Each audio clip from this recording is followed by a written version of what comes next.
आपको भी यूडाइस के अंतर्गत बच्चों की फीडिंग करने में समस्या आ रही है? तो आइए समझते हैं कि यूडाइस किस तरह काम करता है। सबसे पहले आपको किसी भी ब्राउजर पर udisplus.gov.in डालकर सर्च करना है और इस साइट पर क्लिक करना है तो इस तरह का इंटरफेस दिखाई देगा। राइट कॉर्नर पर लॉगिन फॉर ऑल मॉड्यूल्स पर क्लिक करते ही यह पेज खुल जाएगा, जहां पर आपको स्टूडेंट मॉड्यूल के सामने यह ऑप्शन दिखाई देगा। आपको अपना स्टेट सिलेक्ट कर लेना है। फिर आपको साइन इन करने के लिए अपने विद्यालय का यूजर आईडी, पासवर्ड और कैप्चा डालकर लॉगिन करना है। लॉगिन करते ही आपको वर्तमान और पिछला दोनों ही एकेडमिक ईयर दिखाई देने लगेंगे। आप चाहें तो पिछले एकेडमिक ईयर को क्लिक करके पिछले साल के बच्चों का पूरा रिकॉर्ड देख सकते हैं। इस पेज के राइट कॉर्नर में चूज एकेडमिक ईयर पर क्लिक करके आप फिर से पहले पेज पर आ जाते हैं, जहां पर क्लिक करते हैं तो वर्तमान साल के बच्चों की डिटेल दिखाई देने लगती है। इस पेज के लेफ्ट साइड में आपको प्रोग्रेशन एक्टिविटी का ऑप्शन दिखाई देगा, जिसे क्लिक करते ही 3 ऑप्शंस दिखाई देते हैं: progression module, import module, drop box, inactive student list. तो हम अगले भाग में इन्हें डिटेल में समझेंगे। धन्यवाद। तो आइए समझते हैं कि प्रोग्रेशन मॉड्यूल क्या होता है। प्रोग्रेशन मॉड्यूल से तात्पर्य बच्चे की शैक्षिक प्रगति से है। प्रोग्रेशन मॉड्यूल में 3 ऑप्शंस होते हैं। जैसे ही हम गो पर क्लिक करते हैं तो हमें क्लास और सेक्शन सिलेक्ट करना होता है, तो उस क्लास के सारे बच्चों का डेटा दिखाई देने लगता है, जहां बच्चे का पेन अर्थात परमानेंट एजुकेशन नंबर, उसका नाम, जन्म तिथि, पिता का नाम, माँ का नाम, प्रोग्रेशन स्टेटस, मार्क्स का परसेंटेज, बच्चा कितने दिन स्कूल में उपस्थित रहा और बच्चा प्रमोट होने के बाद उसी विद्यालय में पढ़ रहा है या किसी और विद्यालय में नामांकित हो गया है, और बच्चा अगली कौन सी कक्षा में प्रमोट हुआ है। बच्चे से जुड़ी ये सभी तमाम जानकारियाँ हम यहाँ पर देख सकते हैं। हर बच्चे के सामने अपडेट और करेक्शन 2 ऑप्शंस होते हैं। अपडेट का मतलब है कि जो भी सूचनाएं प्रदर्शित हो रही हैं वही फीड है। यदि किसी छात्र के त्रुटिपूर्ण डेटा में संशोधन करना हो तो करेक्शन बटन पर क्लिक करेंगे तो यह पेज खुलेगा, जहां पर हम बच्चे के डेटा में बदलाव कर सकते हैं। प्रोग्रेशन स्टेटस में 5 ऑप्शंस होते हैं। प्रमोटेड यानी बच्चा उत्तीर्ण होकर अगली कक्षा में चला गया है। नॉट पास्ड अर्थात अनुत्तीर्ण। प्रमोटेड विदाउट एग्जामिनेशन अर्थात बच्चा बिना परीक्षा दिए ही अगली कक्षा में चला गया है। डिसकंटिन्यूड बिफोर एग्जामिनेशन अर्थात बच्चे ने परीक्षा के बीच में ही पढ़ाई छोड़ दी है। रिपीटेड बाय चॉइस अर्थात छात्र रिपीटर है, यानी कि कक्षा में अनुत्तीर्ण है तथा दोबारा उसी कक्षा में पढ़ रहा है, अथवा बच्चा अपने अभिभावकों की मर्जी से इसी कक्षा में फिर से पढ़ रहा है।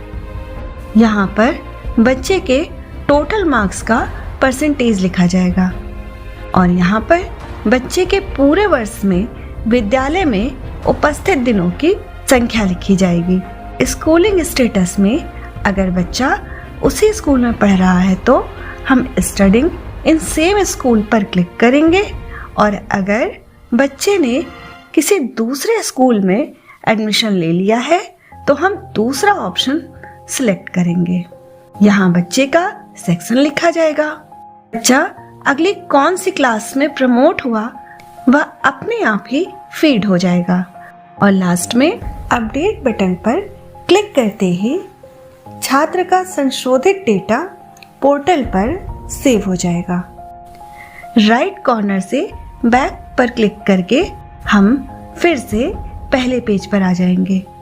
इसी तरह हम क्लास वाइज सारे बच्चों का डेटा फीड कर लेंगे और फिर से बैक के ऑप्शन को क्लिक करके प्रोग्रेशन मॉड्यूल पर आ जाएंगे और लास्ट में फाइनलाइज प्रोग्रेशन पर क्लिक करेंगे तो आपके द्वारा फीड की गई सभी सूचनाएं यूडाइस पर सबमिट हो जाएंगी और आपको इस तरह का कंफर्मेशन पेज दिखाई देगा।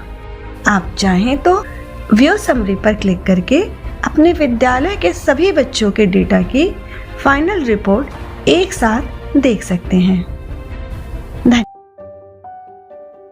आइए अब समझते हैं कि इंपोर्ट मॉड्यूल क्या है। इंपोर्ट से तात्पर्य शैक्षिक सत्र 2022-23 से छात्र की सूचनाओं का अंकन करते हुए शैक्षिक सत्र 2023-24 में प्रमोट कर यूडाइस पर पोर्ट करना है। यूडाइस में लॉगिन करने के पश्चात जैसे ही प्रोग्रेशन एक्टिविटी पर क्लिक करते हैं तो इंपोर्ट मॉड्यूल दिखाई देता है।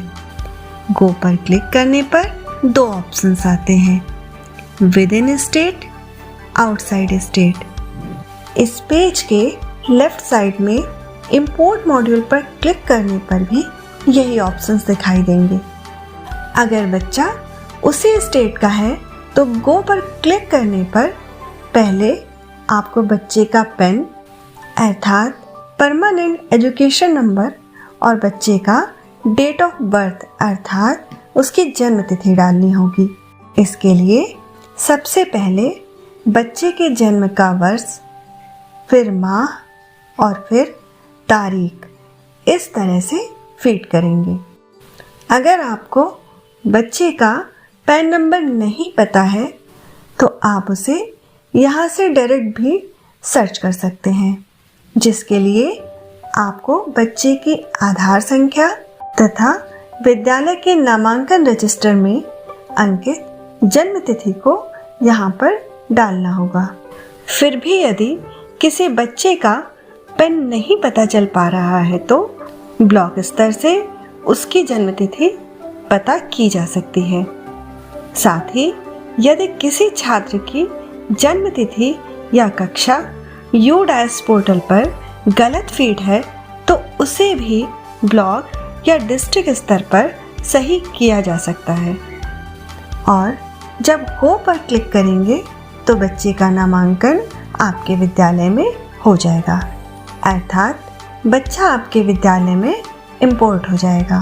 फिर बैक पर क्लिक करके हम पहले पेज पर आ जाएंगे, जहां पर व्यू समरी पर क्लिक करके आप इंपोर्ट किए गए बच्चों की सूचना को भी देख सकते हैं। साथ ही यदि छात्र जवाहर नवोदय विद्यालय या केंद्रीय विद्यालय से आया है तो उसे आउटसाइड स्टेट से इंपोर्ट करेंगे, चाहे बच्चा उत्तर प्रदेश से ही क्यों ना पढ़ रहा हो। अब अगर बच्चा दूसरे स्टेट का है तो आप जैसे ही गो ऑप्शन पर क्लिक करेंगे आपको फिर से पहले जैसा ही इंटरफेस दिखाई देगा। बस यहाँ पर आपको पहले स्टेट सेलेक्ट करना होगा कि बच्चा किस स्टेट से आया है। बाकी अन्य सूचनाएं पहले की तरह ही भरी जाएंगी और उसी तरह लास्ट में गो पर क्लिक करते ही बच्चा आपके विद्यालय में नामांकित हो जाएगा, अर्थात इंपोर्ट हो जाएगा। अगर कोई बच्चा 2022-23 में किसी विद्यालय में पढ़ रहा था परंतु यूडाइस पोर्टल पे नामांकित नहीं था तो उसे इंपोर्ट नहीं किया जा सकेगा, परंतु यूडाइस पोर्टल पे उसको ब्लॉक स्तर से जोड़ा जा सकेगा। धन्यवाद। Drop box inactive student list क्या है? यह उन बच्चों की लिस्ट है जिनका नामांकन अभी तक कहीं नहीं हुआ है। यहाँ से बच्चे के नामांकन की स्थिति को देखा जा सकता है कि बच्चे ने अभी तक कहीं एडमिशन लिया है या नहीं। इसके लिए UDAS में लॉगिन करने के पश्चात जैसे ही प्रोग्रेशन एक्टिविटी पर क्लिक करते हैं तो drop box inactive student list को देखा जा सकता है। अब गो पर क्लिक करते ही यह पेज खुलता है। यहाँ पर आप UDAS कोड के द्वारा किसी भी विद्यालय को डायरेक्ट सर्च कर सकते हैं और अगर आप चाहें तो यहाँ से किसी भी स्टेट के विद्यालय को मैन्युअली भी सर्च कर सकते हैं।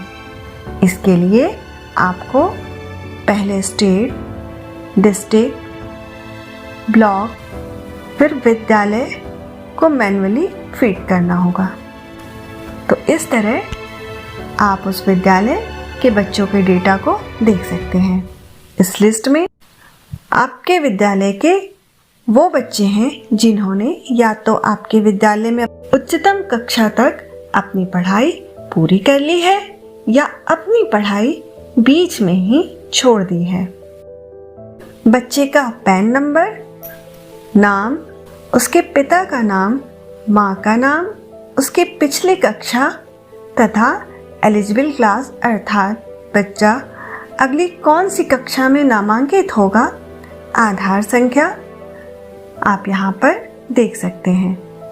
बच्चों के नाम के आगे इंपोर्ट पर क्लिक करेंगे तो फिर से बच्चे के नामांकन अर्थात इंपोर्ट का पेज ओपन हो जाएगा और जैसे जैसे बच्चे का नामांकन होता जाएगा और बच्चा UDAS के अंतर्गत इंपोर्ट होता जाएगा, इस लिस्ट से बच्चे का नाम हटता जाएगा।